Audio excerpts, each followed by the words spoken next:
Next step is the actual case mouth. Now what we need to do, you can see here, we need to put a chamfer on the outside and on the inside. You can buy hand tools to do it. Whatever you do, don't buy the set off of eBay with an anodized orange center and interchangeable bits, because none of the bits actually do anything at all, so don't bother with it. Now these are fired cases, so hoping I can get my vernier out past the camera. Please excuse the shaking, it's not an earthquake, it's me having strapped the camera to the front of my toolbox and then needing to go in the toolbox. Case trimming. The joy of case trimming is it kills two birds with one stone, because the tool will trim the case and it will chamfer the outside and inside. So we've got a 2.018, and according to our tools, prepared as always. Which one's the 308? Let's get those in. 38 special, that's not bad. 303 British. So, still special thing. Please don't forget the jokes. I've been informed I'm not funny. But, you know, videos would be boring without any humour, wouldn't they? This is 308. Here are the instructions. This is the first time using it for me, so we'll learn together. So, Sammy says 1.995 minimum to 2.015 maximum, so we are over the maximum by 3,000. Is that just a freak case? Let's have a look. Nope, that one's actually longer. 2.021, so we need to trim them. Now, 762 by 51 gets its name from the fact that the case is 51 millimeters. Are these 51 millimeters? They are 51.3. So, what is 51 millimeters in inches?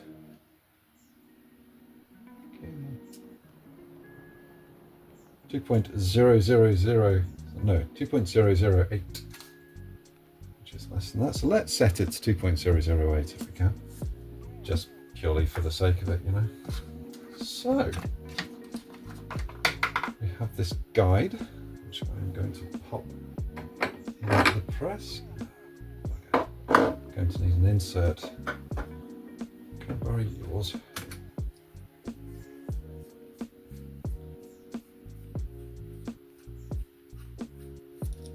Joy of these lead presses. Whiz in, whiz out. Here is the die. What do we do?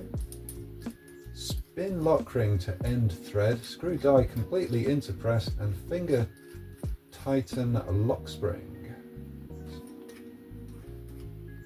Installation raises the press lever to an elevated comfortable position. Okay, oh, that's not 308, that's 38 special, I think.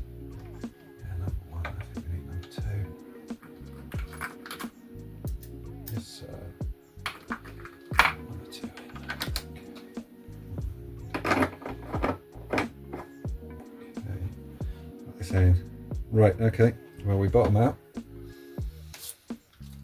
Trim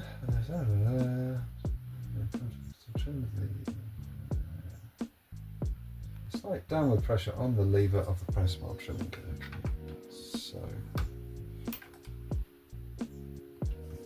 we have a bush. There we go. We have our quick trim. This has got this click adjuster collar here. You wind, let me see, there we go. That way for the maximum amount of trimming, and this way for the minimum amount of trimming. I think it's the other way around actually. Yeah, makes more sense. That's the minimum because that's down and wedging against that, so it's not going down as far, whereas this is the maximum amount of trimming because you can see you've got more height. Okay. So let's try that. It's going to be a bit of experimenting. A bit to go. So we go, that's cutting. So that's cut, yep. Always put a lovely chamfer on. Oh, that is. That's beautiful. That's a good job. Okay. On inches. Because Murica. 2.018, so it hasn't actually done anything. Apart from cut a nice chamfer. So, what we do is we do a couple of clicks. There we go, and we try again. Okay.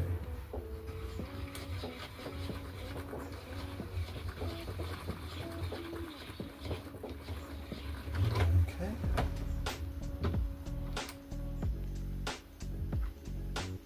Hope to actually trim some material, otherwise it's trimmed half a thou.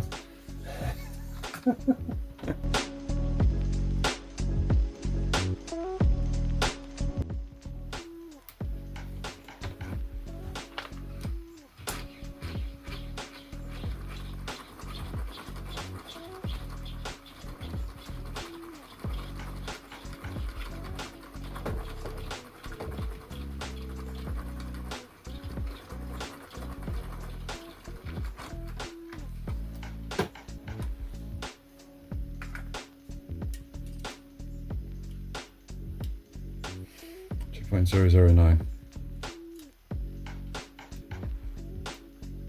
2.011.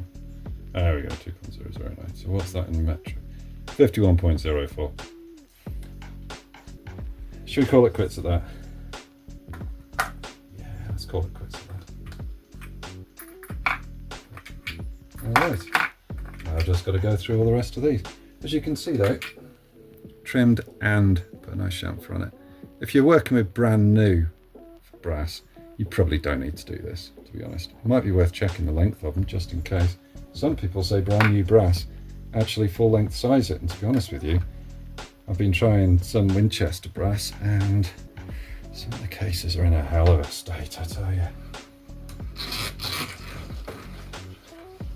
There you go. So that's quite a nice little device actually, quite nice and easy. And when you think most of them, you've got a separate little lathe mini thing that costs an absolute fortune.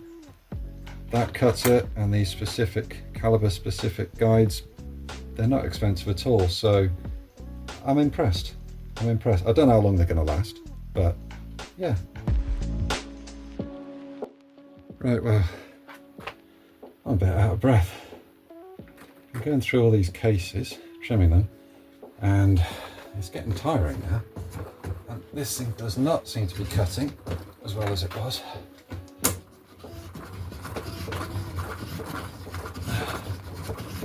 After, what,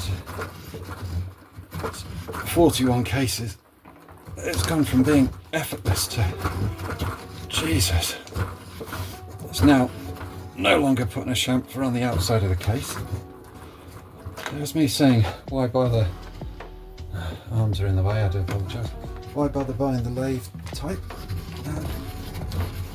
I think we've answered the question as to why you buy the lathe type, because the manual type is a pain in the ass.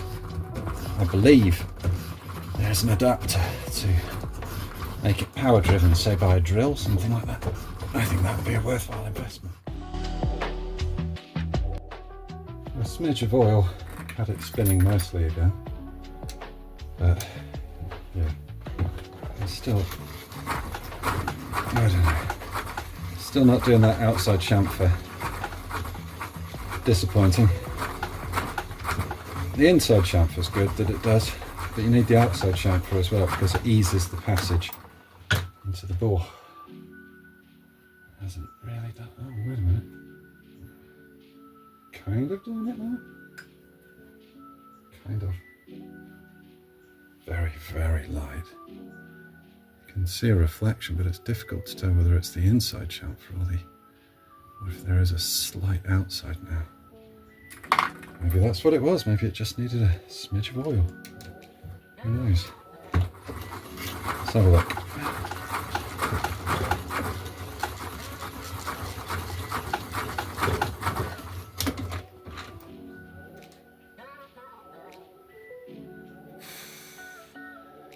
There's a hint of a chamfer, but I'm not going to go through them all now.